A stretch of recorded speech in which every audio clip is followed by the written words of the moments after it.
Now that you've completed the other 4 modules, let's take some time to think about what you've learned and the insights you've gained. Let's go back to those 3 R's of adult education: relevant, realistic, and responsive to needs. Think about tutoring one of these subjects: math, reading, or writing. Pick the one that you'd most enjoy tutoring. Okay, got it?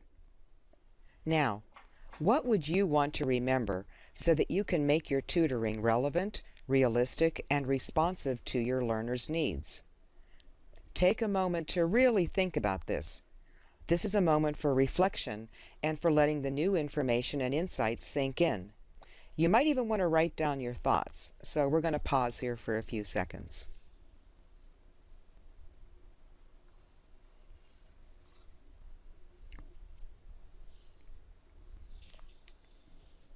Let's say you're interested in a one-on-one tutoring assignment in a public library. Remember the process?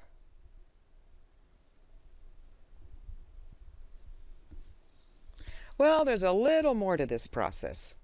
Remember, your VLP specialist will always give you enough information about the learner and the assignment so that you can decide if you'd like to take it on. Once you accept, the ball will be in your court. You call the learner directly to set up your first meeting day and time and let your specialist know when that will be. And please call your learner as soon as possible. In the meantime, your specialist puts together your tutoring packet, which contains the learning recommendations, the books selected for your tutoring, and some additional resources for you to use. Your specialist takes the packet to the circulation desk of your library, and they hold it for you. You just need to pick it up and look through it before your first tutoring session. Then you're ready to get started with your tutoring. At your first meeting, be sure you take some time to get to know each other and establish a rapport. Be sure you have each other's contact information, and you can decide which phone number to give, if it's okay to text each other, and if you want to exchange email addresses. And remember, same day, same time, same place, every week. Your learner already knows this and is on board. In the tutoring packet, you'll find a sheet called Learner Responsibilities, and you'll receive a copy at the in-person orientation. Your specialist will have already gone over these with your learner, but it's always a good idea to review them with the learner when you meet for the first time. We never want a tutor or a learner waiting at a library for someone who is not going to show up. And finally, be sure to keep track of your hours. You'll be asked for them at the end of each month. They're very important because they're reported to the school board at the end of each school year. If you prefer to tutor in a class, which means helping a teacher to individualize instruction for the learners, we'll give you more information on those opportunities at the in-person orientation. There are lots of ways for you to help. To get started in a class, the procedure's a bit different, and it will be different for each class tutoring assignment. You'll be given a description of the class, the day, time, and location, and why the teacher has asked for a volunteer tutor.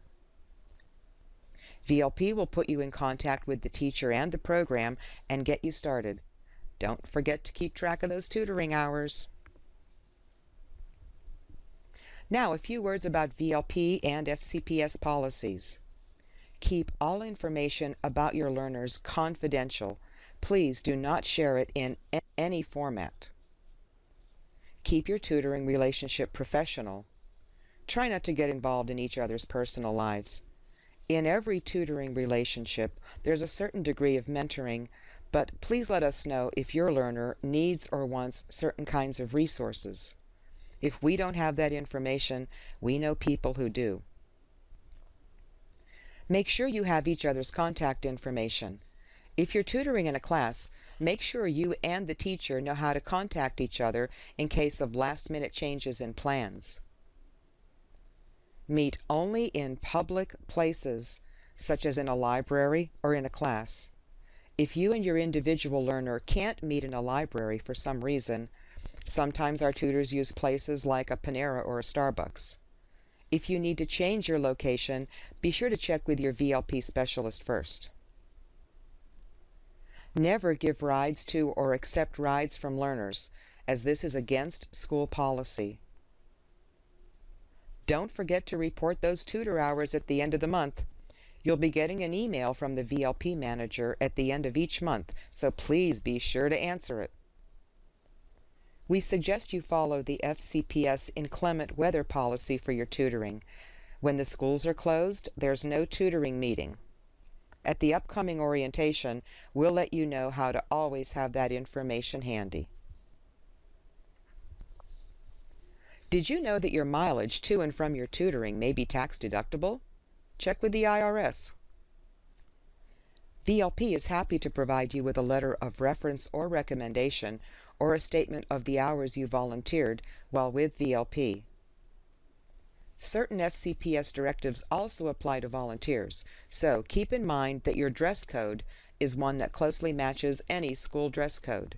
When in doubt, go business casual.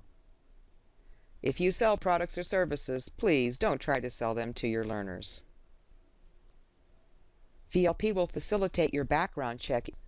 You will just need to go to the main administrative offices in Merrifield to be fingerprinted and to have your picture taken. And finally, we're required to provide you with a copy of FCPS's regulation on sexual harassment and discrimination. Welcome to the Volunteer Learning Program.